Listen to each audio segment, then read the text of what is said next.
بسم اللہ الرحمن الرحیم الحمد للہ والصلاة والسلام علی رسول اللہ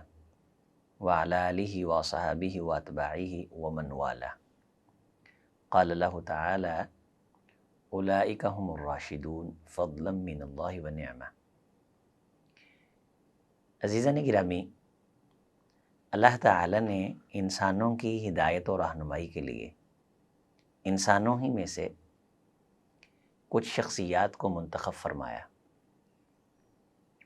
اور انہیں اللہ تعالیٰ نے اپنی وحی کے ذریعے سے احکام جاری فرمائے کہ تم اپنی اپنی اقوام و ملل قبیلوں میں یہ باتیں یہ میرا پیغام پہنچاؤ۔ تو وہ شخصیات پھر اللہ تعالیٰ کا یہ پیغام لے کے میدان میں اتریں اور انہوں نے اللہ تعالیٰ کے وہ احکام لوگوں تک منتقل کیے۔ جن شخصیات کو اللہ تعالیٰ نے ڈائریکٹ چن لیا، منتخب فرما لیا، انہیں ہم انبیاء و رسول علیہم الصلاۃ والسلام کہتے ہیں، اور یہ کائنات کی سب سے بڑی افضلیت کے حامل الیڈ کلاس کے یہ لوگ ہوتے ہیں کہ کوئی شخص بھی ان کی ہمسری کا مقابلہ جو ہے وہ کرنے کا دعویٰ نہیں کر سکتا، چونکہ انہیں اللہ نے چنا ہوتا ہے۔ تمام کائنات میں، تمام انسانوں میں سب سے افضل و اعلیٰ انبیاء ہیں، اور انبیاء کے بعد جو نبی آیا اور جس امت کو اس نے پیغام دیا، اور سب سے پہلے جس نبی کی بات کو جن لوگوں نے قبول کیا، اس نبی کے بعد ان لوگوں کا مقام ہے۔ رسول اللہ صلی اللہ علیہ وسلم کو اللہ تعالیٰ نے تمام انبیاء کے آخر میں ختم المرسلین بنا کے بھیجا کہ آپ علیہ السلام کے آنے پر انبیاء اکرام علیہم الصلاۃ والسلام کا سلسلہ ختم کر دیا گیا۔ آپ آخری نبی قرار پائے، آپ کی امت آخری امت قرار پائی۔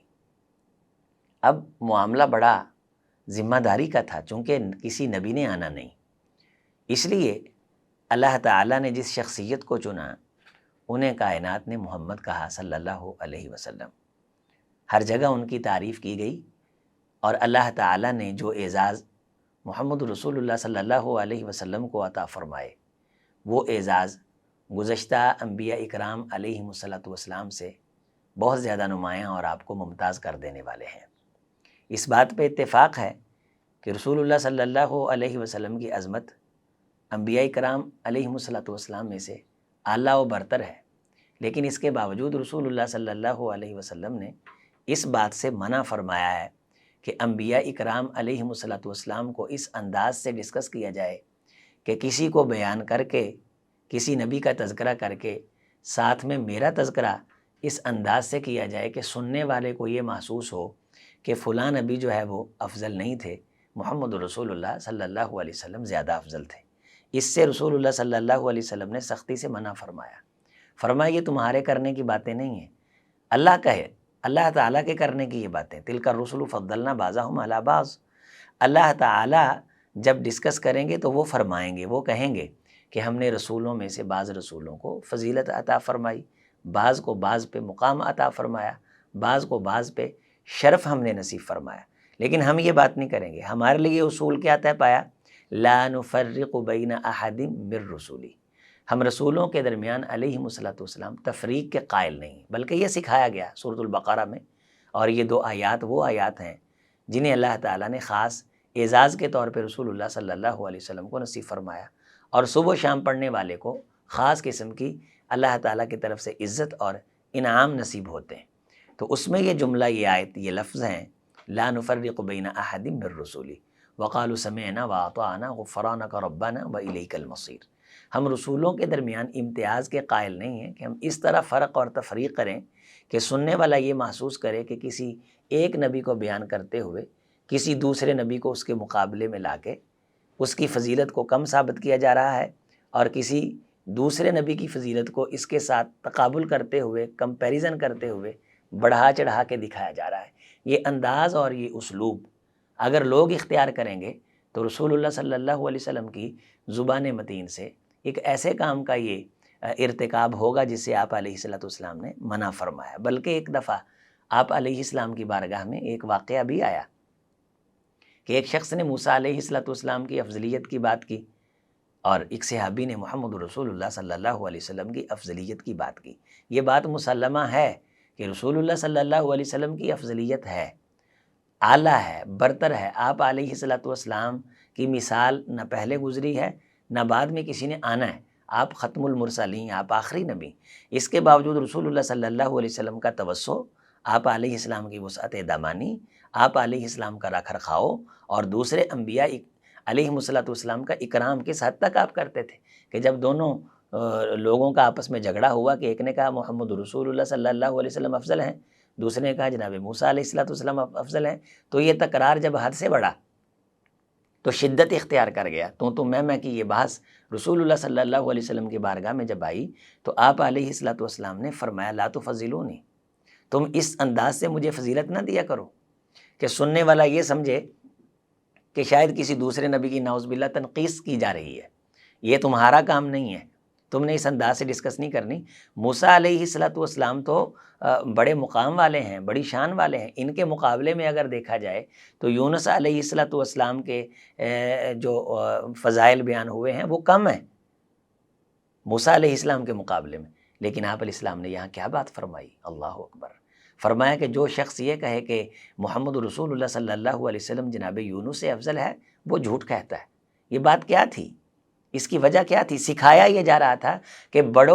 جو بڑے لوگ ہیں نا، ان کا جو مقام ہے ان کی تقسیم بندی تم نہیں کرو گے۔ یہ اصول اگر سمجھ آ جائے،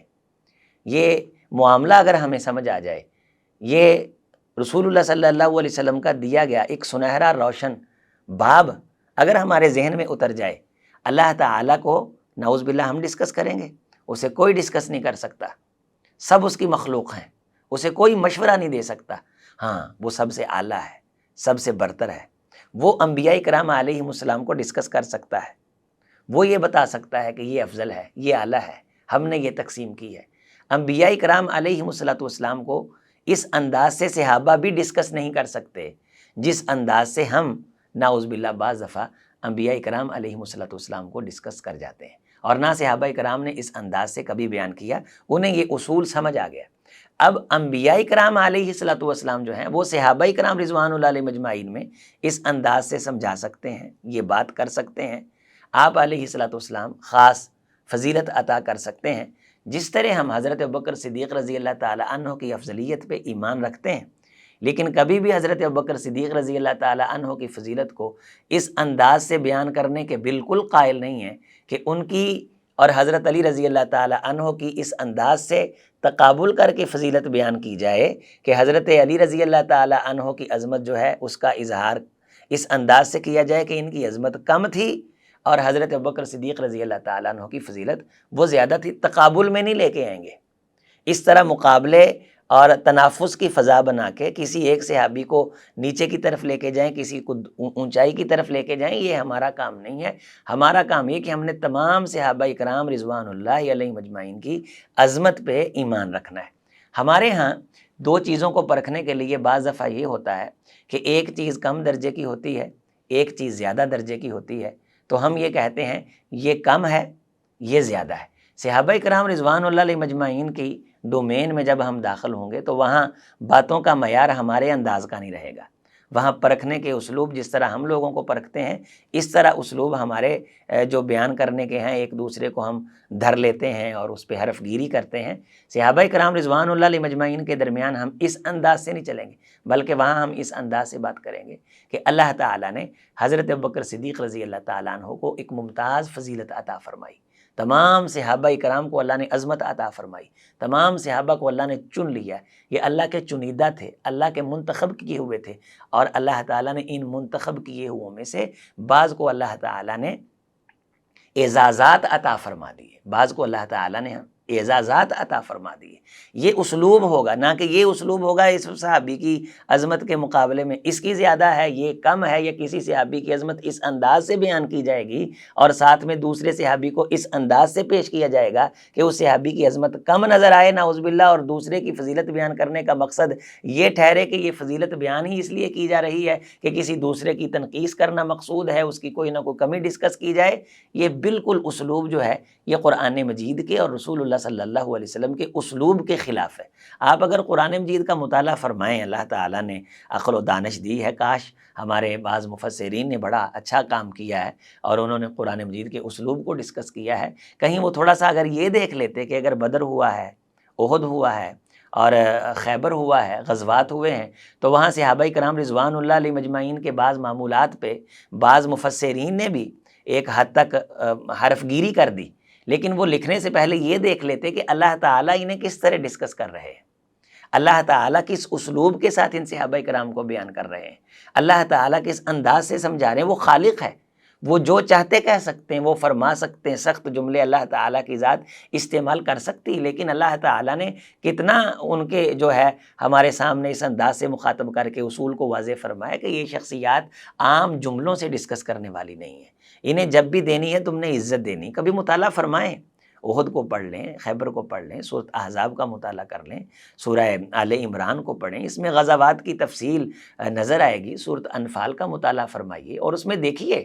کہ جہاں رسول اللہ صلی اللہ علیہ وسلم کے ساتھ نکلنے والے اللہ کے منتخب فوجی، اللہ کے یہ نمائندے، اللہ کے چنے ہوئے صحابہ کرام رسول اللہ صلی اللہ علیہ وسلم کے یہ صف اول کے تلامذہ، اللہ کی وحی ڈائریکٹ جنہوں نے خود رسول اللہ سے سنی، جبریل علیہ السلام کو جنہوں نے اپنی آنکھوں سے دیکھا، آپ علیہ السلام کی زبان کو ہلتے جنبش کرتے ہوئے انہوں نے محسوس کیا، رحمت کائنات کی آنکھوں کی زیارت فرمائی، آپ علیہ السلام کے پیچھے آپ کی اقتداء میں نمازیں انہوں نے پڑھی، رحمت کائنات علیہ السلام کی معیت میں انہوں نے جہاد کیے، سب کچھ مقامات بڑھانے والی چیزیں، یہ ساری چیزیں بھی اگر کسی کے پاس نہیں ہیں، امام احمد بن حنبل رحمۃ اللہ علیہ کے بقول کہ اگر ایک لمحے کے لیے حالت ایمان میں دیکھا بھی ہے، وہ بھی کائنات کے دوسرے انسانوں سے ممیز ہے۔ کوئی فقیہ ہو، کوئی مجتہد ہو، ایک لمحے کے صحابی کی صحابیت کے شرف کو نہیں پہنچ سکتا۔ یہ بات ماننا پڑے گی، بیٹا جتنا مرضی لائق ہو، جتنا مرضی قابل ہو، جتنی مرضی ڈگریاں اس کے پاس ہوں، لیکن جو اس کا والد ہے نا، وہ اس سے پہلے ہے، وہ اپنے والد کو کراس نہیں کر سکتا، وہ اپنے بچوں کا باپ تو ہو سکتا ہے، وہ اپنے باپ کا باپ نہیں ہو سکتا۔ انسان عقل و دانش سے بے شمار تلامذہ پیدا کر سکتا ہے، لیکن وہ ان استاذوں کا استاذ نہیں بن سکتا جنہوں نے رسول اللہ صلی اللہ علیہ وسلم کو دیکھا، آپ علیہ السلام کی زیارت کی، آپ علیہ السلام سے کوئی ایک بات سنی اور امت کو دی اور وہ دین بنا۔ تمام کائنات میں جتنا دین پڑھا پڑھایا سیکھا سکھایا جا رہا ہے، ایک ایک عمل کے اندر بے شمار صحابہ کرام ہیں۔ نماز کو دیکھ لیجئے، کسی ایک صحابی سے یہ نماز ہے، آپ رفع الیدین کرتے ہیں تو 18 کے قریب صحابہ کرام رضوان اللہ علیہ مجمعین کی بات آ جاتی، اللہ تعالیٰ ان کو ثواب دیتے ہیں۔ سبحانک اللہم پڑھتے ہیں، اللہم باعث بینی پڑھتے ہیں، یہ الگ الگ صحابہ کرام سے۔ سورۃ الفاتحہ 15 کے قریب صحابہ کرام سے آپ کو نام ملیں گے، نماز جنازہ کے اندر جائیں گے اور راوی ملیں گے سورۃ الفاتحہ کے،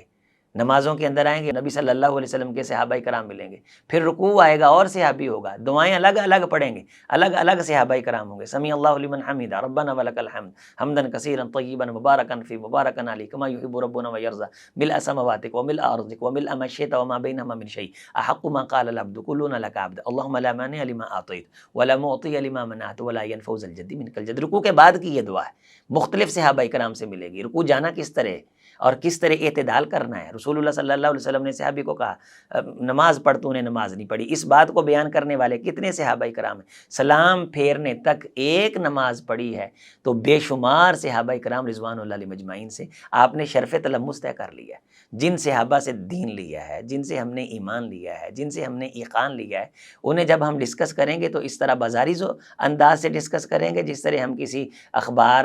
فروش کو ڈسکس کرتے ہیں، ہم جس طرح آج کل کے کسی میڈیا پرسن کو ڈسکس کرتے ہیں۔ زبان کا جو اسلوب ہے وہ تبدیل ہو جائے گا۔ صحابہ کرام رضوان اللہ علیہ مجمعین کو میں گزارش کر رہا ہوں کہ نبی علیہ الصلوۃ والسلام سختی فرما سکتے ہیں، لیکن کسی موقع پہ آپ یہ دیکھیے رحمت کائنات کی سیرت میں کہ اگر آپ نے کہیں اختلاف دیکھا ہے تو کیا اس انداز سے مخاطب کیا صحابہ کرام کو جس طرح آج کل ہمارے لوگ فیصلہ کرنے بیٹھ جاتے ہیں؟ انہیں کسی نے یہ کام سونپا ہوا کہ صحابہ کرام رضوان اللہ علیہ مجمعین کے درمیان یہ تفریق کریں، یہ لائن کھینچیں اور یہ بتائیں لوگوں کو یہ حق پر تھا یہ باطل پر تھا؟ نبی صلی اللہ علیہ وسلم نے نہیں فرمایا تھا کہ میرا بیٹا جو حسین ہے یہ مسلمانوں کے دو گروہوں کے درمیان صلح کروائے گا۔ رحمت کائنات تو انہیں مسلمان کہہ رہے ہیں، لیکن یہاں کچھ نادان ثابت کرنے پہ تلے ہوئے ہیں کہ یہ حق پہ تھے یہ باطل پہ تھے، نعوذ باللہ، حتیٰ کہ بڑھتے گستاخی کرتے کرتے انتہائی رذیل جملوں کی طرف یہ چلے گئے۔ انہیں یہ مقام حاصل ہے ڈسکس کرنے کا، یا رسول اللہ صلی اللہ علیہ وسلم کو یہ شرف حاصل تھا؟ آپ علیہ الصلوۃ والسلام کو مٹی دکھائی نہیں گئی تھی میدان کربلا کی؟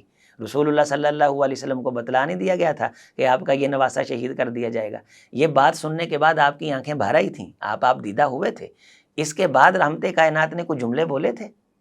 آپ علیہ الصلوۃ والسلام نے اس انداز کا وہ خطاب فرمایا تھا جو آج کل بیان ہو رہا ہے؟ نبی صلی اللہ علیہ وسلم سے زیادہ محبت حسنین کریمین کو اتفاق ہے کسی سے نہیں ہو سکتی۔ اگر کوئی زیادہ بڑھنے کا دعویٰ کرتا ہے تو وہ رحمت کائنات علیہ الصلوۃ والسلام کے اس پیار اور آپ علیہ السلام کی اس حرمت پہ ڈاکے کی ایک ناپاک کوشش کرتا ہے۔ رحمت کائنات علیہ السلام کو حوال دکھائے گئے تھے، ان اللہ زوالی الارض رأیت مشارقہا و مغاربہا۔ آپ علیہ السلام نے فرمایا اللہ تعالیٰ نے کائنات سمیٹ کے میرے سامنے کی، میں نے مشرق دیکھا، میں نے مغرب دیکھا، میں نے عروج و اقبال و زوال دیکھے، میں نے کائنات چلتی پھیلتی پنپتی دیکھی، کلمہ پڑھتے لوگ دیکھے، گہرائیوں کے اندر بھی اسلام کا نام لیتے مجھے دکھائے گئے، اونچائیوں کے اندر بھی دین کا نام لیتے لوگ مجھے دکھائے گئے۔ یہ ساری چیزیں رسول اللہ صلی اللہ علیہ وسلم کے سامنے لیلوہا کا نہاریہ واضح تھیں، لیکن آپ علیہ السلام اس انداز سے بولتے تھے جس انداز سے ہمارے بعض مفسرین بول جاتے ہیں۔ یہ مفسرین زیادہ سمجھے ہیں ان لوگوں کو یا رسول اللہ صلی اللہ علیہ وسلم زیادہ سمجھتے تھے؟ میں نے گزارش کی کہ یہ اصول اگر آپ سمجھ لیں کہ جس میں نبی صلی اللہ علیہ وسلم نے فرمایا کہ لا تفضلونی بین الانبیاء، انبیاء کے درمیان مجھے اس طرح رکھ کے ڈسکس نہ کرو کہ کسی نبی کو میرے مقابلے میں لا کے اس کی تنقیص کرو اور مجھے اونچا لے کے جاؤ۔ ہم کسی صحابی کی اس انداز سے بالکل عظمت بیان کرنے کے قائل نہیں ہیں کہ اس کی عظمت بیان کرتے کسی صحابی کو اس کے مقابلے میں لائیں اور اس کی تنقیص کریں۔ یہ اسلوب شریعت کے اندر پسند نہیں کیا گیا، ہمیں یہ اجازت نہیں ہے۔ میں نے جیسے گزارش کی کہ ہم اپنی اولاد کے 70 بیٹے بھی اللہ تعالیٰ کسی کو دے سکتے ہیں، وہ 70 بیٹوں کا باپ ہے، لیکن اس کا باپ ایک ہے، وہ اپنے اکیلے ایک باپ کا باپ نہیں بن سکتا، وہ جو کچھ مرضی ہو، وزیر اعظم بھی بن سکتا ہے، فقیہ بھی بن سکتا ہے۔ اب یہ بات سمجھ لیجئے کہ آپ سب کچھ بن سکتے ہیں، ہر چیز آپ بن سکتے ہیں، آپ صحابی نہیں بن سکتے، چونکہ نبی علیہ الصلوۃ والسلام کے بعد انبیاء کا سلسلہ ختم ہو گیا۔ جب ہم وہ بن ہی نہیں سکتے تو قرآن مجید نے یہ اصول طے کر دیا لا تتمنوا ما فضل اللہ بہ بعضکم علی بعض، کہ بعض فضیلتیں ہم لوگوں کو ایسی عطا کر دیتے ہیں کہ ان کی تم تمنا بھی نہیں کر سکتے، جو کہ ہو ہی نہیں سکتا، ممکن ہی نہیں تھا۔ حضرت عبداللہ ابن مسعود رضی اللہ تعالیٰ عنہ کو، حضرت سعد ابن ابی وقاص رضی اللہ تعالیٰ عنہ کو، ان کے بارے الگ الگ باتیں آتی ہیں کہ ایک شخص ملا کہنے لگا ہم اللہ کے رسول میں ہوتے، دور میں ہوتے تو یہ کر دیتے، ہم اللہ کے رسول کے دور میں ہوتے تو یہ کر دیتے۔ وہ فرمانے لگے تجھے زیادہ پتہ ہے تو نے یہ کرنا تھا یا اللہ کو زیادہ پتہ ہے کہ تو نے یہ کرنا تھا؟ وہ کہنے لگا اللہ کو زیادہ پتہ تھا کہ میں نے یہ کرنا تھا یا نہیں کرنا تھا۔ تو انہوں نے کہا اگر تم نے یہ کرنا ہوتا تو اللہ تمہیں چن لیتے، تم نے چونکہ کرنا نہیں تھا۔ بعد کے یہ دعوے ہیں، یہ ڈگوسلے ہیں، یہ ایک جذبات ہیں۔ وہ جتنا مشکل ترین دور تھا اس دور میں وہ لوہے کے اعصاب کے بنے ہوئے لوگ رحمت کائنات علیہ الصلوۃ والسلام کی معیت میں آپ علیہ الصلوۃ والسلام کے ساتھ جو چل سکتے تھے انہیں اللہ نے چن لیا۔ حضرت عبداللہ ابن مسعود رضی اللہ تعالیٰ عنہ کیا فرماتے ہیں اختار اللہ لہم لصحبت نبی، کہ اللہ تعالیٰ نے انہیں اپنے نبی کی صحبت کے لیے چنا، اور ان کے دل کائنات کے دلوں کے پاک دل تھے، ازکا دل تھے، مصفا دل تھے۔ تو اس شخص کو کیا جواب دیا گیا کہ تو یہ کہتا ہے کہ میں رسول اللہ صلی اللہ علیہ وسلم کے زمانے میں ہوتا تو میں یہ کر دیتا، تو میں وہ کر دیتا۔ ایک تیرا دعویٰ ہے کہ تو نے یہ کر دینا تھا، ایک اللہ کا علم ہے کہ تو نے یہ کرنا تھا کہ نہیں کرنا تھا، تو بتا تیرا دعویٰ سچا ہے یا اللہ تعالیٰ کا علم بڑا؟ اس نے کہا اللہ کا علم بڑا۔ فرمایا اگر اللہ کے علم میں یہ بات ہوتی کہ تو نے یہ کرنا تھا تو اللہ تجھے چن لیتا، تو نے نہیں کرنا تھا، جس نے کرنا تھا اس کو اللہ تعالیٰ نے چن لیا۔ فرمایا کرتے تھے کہ ہم کئی دن قضائے حاجت آتی تھی، اس کا کیفیت طاری ہوتی تھی، لیکن بیٹھے رہتے تھے، کچھ پیٹ سے نہیں نکلتا تھا چونکہ پیٹ خالی ہوتے تھے۔ نبی صلی اللہ علیہ وسلم کے ساتھ یہ قربانی دینے والے جو عظیم لوگ ہیں، انہیں اس انداز سے ڈسکس کرنے سے منع کیا گیا، سختی کے ساتھ منع کیا گیا۔ حتیٰ کہ عمر فاروق رضی اللہ تعالیٰ عنہ کا واقعہ، جب صحابی نے خط بھیج دیا تو وہ خط پکڑا گیا، حضرت علی المرتضیٰ رضی اللہ تعالیٰ عنہ خط لے کے واپس آئے تو حضرت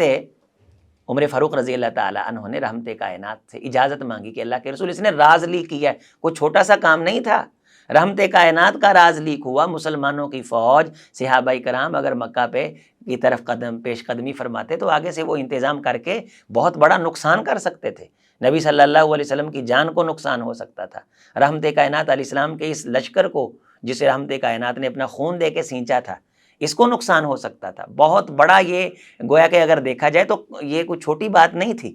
لیکن وہ خط جب چلا گیا واپس آ گیا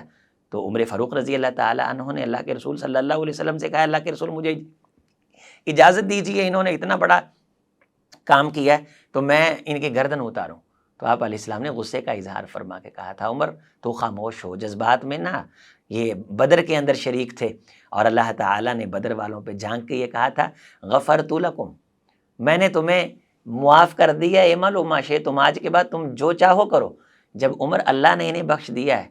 تم کون ہوتے ہو ان کے بارے اس طرح کی سختی کرنے والے؟ یہ اصول اگر سمجھ آ جائے تو یہ انجینئر، یہ دوسرے تیسرے یہ پلمبر ہیں، ان کی بازاری زبان کو ان کے مرید نوچنے لگ جائیں گے، انہیں پتہ چل جائے گا کہ یہ عام ڈومین میں داخل نہیں ہے،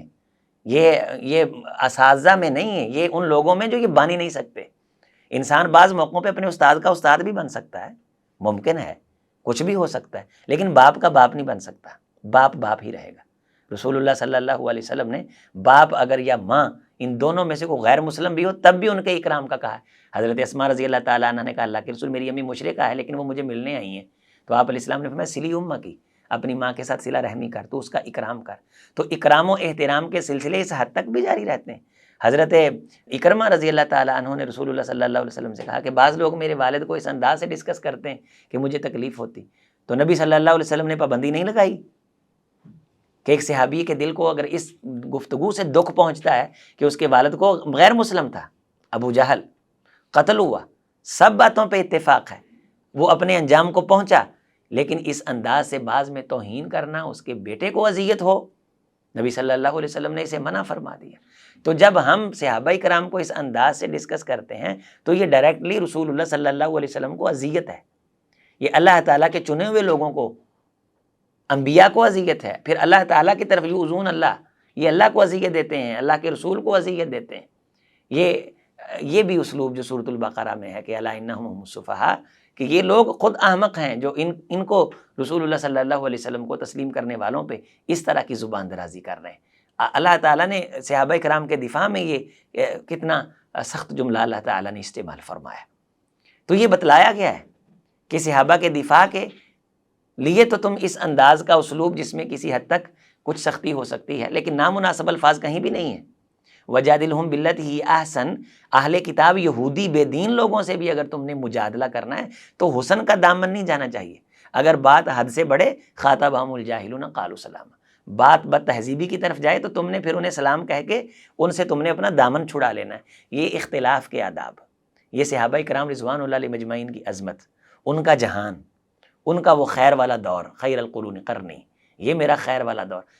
کائنات میں جتنی بھی خیر پھیلی، کروڑوں لوگ مسلمان ہیں، یہ ساری خیر کا منبع کون ہے؟ رسول اللہ کے بعد حضرات صحابہ،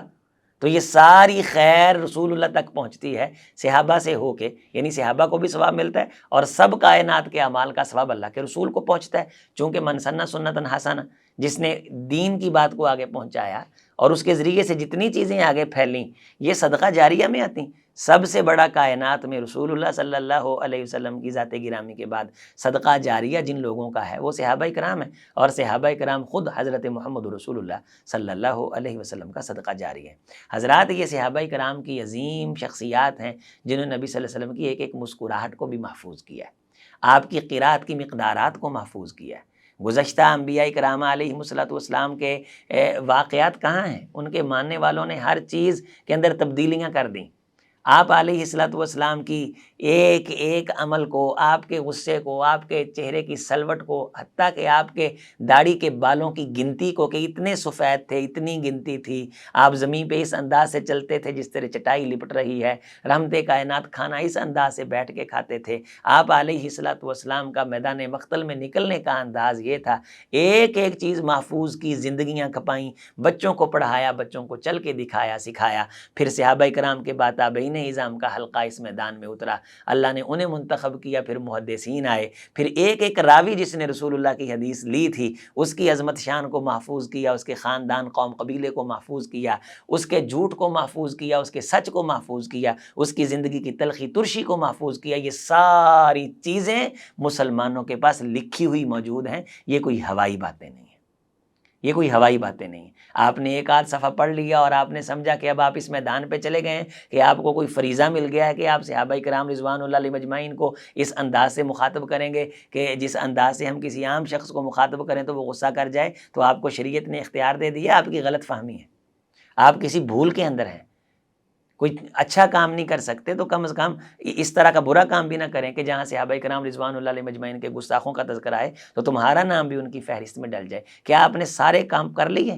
کائنات کے سارے علوم پڑھ لیے؟ یہی ایک بات رہ گئی تھی صحابہ کرام رضوان اللہ علیہ مجمعین کی توہین کرنے کی، جو تم اب کر رہے، باقی تم نے سب کام کر لیے۔ ساری دنیا کے جو گستاخ تھے، رسول اللہ صلی اللہ علیہ وسلم کا دین کا نقصان کرنے والے تھے، منافقین تھے، آج تک یورپ اسلام کا جو نقصان کر رہا ہے، جس انداز سے وہ نصاب بنا رہے ہیں، جس انداز سے لوگوں کو خرید کر کے وہ مسلمانوں کے درمیان تفرقہ ڈال رہے ہیں، یہ ساری چیزیں آپ نے حاصل کر لیں۔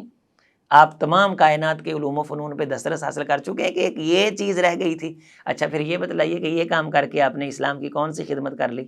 آپ کے یہ کرنے سے فائدہ کیا ہو گیا سوائے اس کے کہ صحابہ کرام رضوان اللہ علیہ مجمعین کی عظمت میں آپ نے درار ڈالنے کی کوشش کی؟ ان کو تو کچھ نہیں ہوا، لیکن لوگوں کے ایمان کا آپ نے نقصان کر دیا۔ اس پل پہ آپ نے تشکیک پیدا کر دی، اس میں درار ڈالنے کی کوشش کر دی، جس پل سے گزر کے ہم محمد رسول اللہ صلی اللہ علیہ وسلم کے دروازے پہ دستک دیتے ہیں۔ آئیے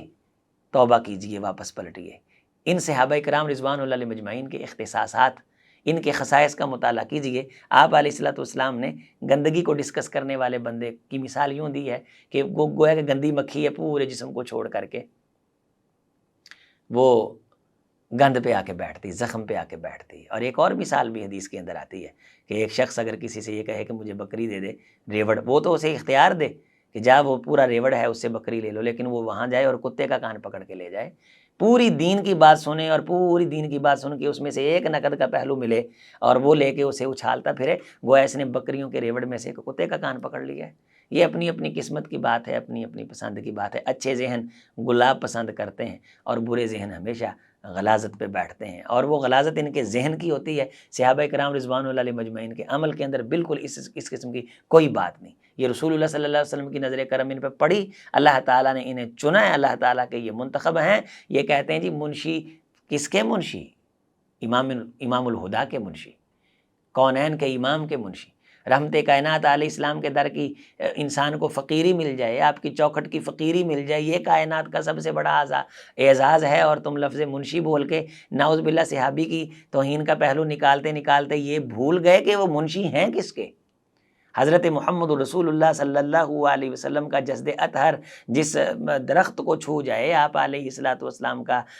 ہاتھ اور آپ کا لمس مبارک جس ممبر کو چھو جائے، جس تنے حنانہ کو چھو جائے، جس اونٹنی پہ آپ سوار ہو جائیں، جس گھوڑے پہ آپ سوار ہو جائیں، اسے ممتاز اور ممیز مقام مل جاتا ہے۔ آپ علیہ الصلوۃ والسلام جب مدینہ طیبہ میں تشریف لائے تو صحابہ نے اونٹنی کو روکنے کی کوشش کی، تو آپ نے فرمایا یا مامورہ، یہ اللہ کی طرف سے پابند ہے، یہ خود اپنی مرضی سے بیٹھے گی۔ اس کی رائے کا احترام کیا گیا، اونٹنی اپنی مرضی سے بیٹھی اور لوگوں نے اسے تسلیم کیا، کیونکہ وہاں کونین کے امام بیٹھے تھے۔ اس اونٹنی کو عزت اور شرف اور مقام حاصل ہوا۔ رحمت کائنات علیہ الصلوۃ والسلام نے جو لباس پہنا، حضرت حفصہ رضی اللہ تعالی عنہا فرماتی ہیں کہ ہم رسول اللہ کی وفات کے بعد اس لباس کو نچوڑ کر کے اس کا پانی مریضوں کو پلایا کرتے تھے، اس لباس کے نچڑے ہوئے پانی سے بیماروں کو اللہ تعالی شفا عطا فرما دیتے تھے۔ لباس تھا یہ۔ منشی کہہ کے آپ کیا ثابت کر رہے ہیں کہ حضرت امیر معاویہ رضی اللہ تعالیٰ عنہ منشی تھے؟ ٹھیک ہے، کس کے منشی تھے؟ لباس کس کا لباس تھا؟ رحمت کائنات علیہ السلام کے نالین مبارک مل جائیں اور ہمیں انہیں چھونے کا اعزاز حاصل ہو جائے تو ہماری زندگی کا یہ سب سے بڑا سرمایہ ہے۔ نبی صلی اللہ علیہ وسلم نے فرمایا میری امتی کی یہ نشانی ہے سچے امتی کی کہ ساری کائنات کی عزت عظمت دولت اس کے سامنے رکھی جائے اور ایک طرف میرا ایک لمحے کا دیدار ہو، یعنی اسے یہ کہا جائے کہ ایک طرف رسول اللہ کا ایک لمحے کا دیدار ہے اور دوسری طرف کائنات کی ساری دولت ہے، یہ دولت اور ہمیشہ کی حکمرانی لینی ہے یا رسول اللہ کے ایک لمحے کا دیدار کرنا ہے؟ تو نبی صلی اللہ علیہ وسلم نے فرمایا میرے سچے امتی اور محبت کرنے والے کی نشانی یہ ہوگی کہ وہ ساری دنیا کو چھوڑ کے کہے گا کہ میں نے وہ ایک لمحہ لینا ہے جس لمحے میں مجھے رسول اللہ صلی اللہ علیہ وسلم کی زیارت نصیب ہو جائے۔ ایک لمحہ کائنات کی تمام عزتوں پہ فائز ہے اور تم لفظ منشی بول کر کے لوگوں کے ذہن میں کیا بات ڈالنا چاہتے ہو؟ توبہ کر لینی چاہیے سننے والوں کو توبہ کر لینی چاہیے، واپس آ جانا چاہیے اپنے دل کے اندر جو بات صحابہ کرام رضوان اللہ علیہم اجمعین کے دل کے اندر یہ لے آئے ہیں کسی دوسرے تیسرے شخص کو سن کے جس نے انہیں ڈسکس کیا ہے، اللہ کی قسم ہے چاند پہ تھونکنے سے چاند کا کوئی نقصان نہیں ہوا، آج تک نقصان نہیں ہوا۔ یہ لوگ جو آئے ڈسکس کرتے رہے، یہ فتنے اپنی موتاب مر گئے، خیر والوں کا نام خیر والوں میں لکھا گیا اور اس طرح انداز سے بازاری زبان سے بولنے والوں کا جو نام ہے اس میں لکھا گیا۔ آئیے اپنا خیر والے لوگوں میں نام لکھوائیے، اللہ تعالی ہمیں ان صحابہ کرام کی حرمت پہ پہرا دینے کی توفیق دے۔ والسلام ورحمۃ اللہ وبرکاتہ۔